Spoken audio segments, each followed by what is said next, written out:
Pleasure is your birthright, even if it doesn't feel like that.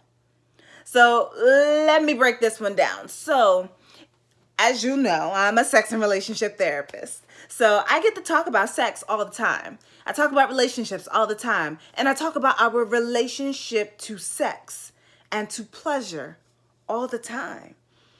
And one thing that is pretty consistent across the board, especially because I see 95% of my clients are Black, 100% are clients of color, we don't always know how to take in pleasure. We don't know how to accept it. We don't know how to seek it out.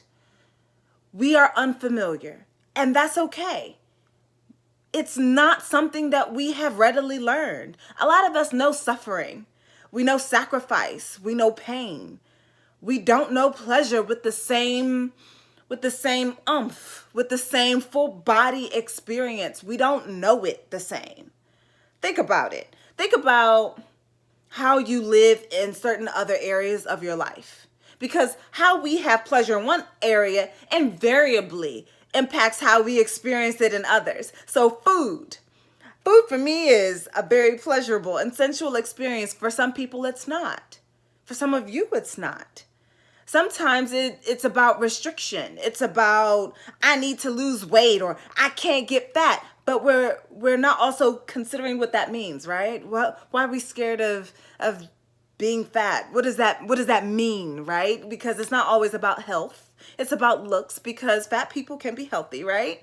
But we know we know and have learned how to restrict food, how to make food utilitarian, that food is for this purpose, and it is not about our pleasure. Imagine then what you do with your sex.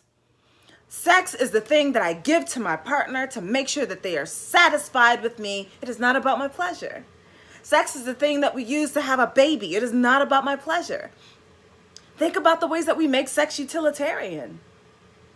The same way that we make food utilitarian or sleep utilitarian. These are areas where we have not learned how to enjoy, how to embrace the full body pleasure that it can bring us. But rather spaces where we're like, well, I have to do this, so I'm going to do it as quickly and as utilitarian as possible, that it is not about pleasure. It is not about how it feels good. And so we don't know how to seek it. We know how to punish ourselves. We know how to allow for the punishment from others. But seeking and having pleasure can be very difficult. It means that we have work to do. It means that we have to consider what areas of our lives we actually seek pleasure in. And I want you to think about it in various spaces.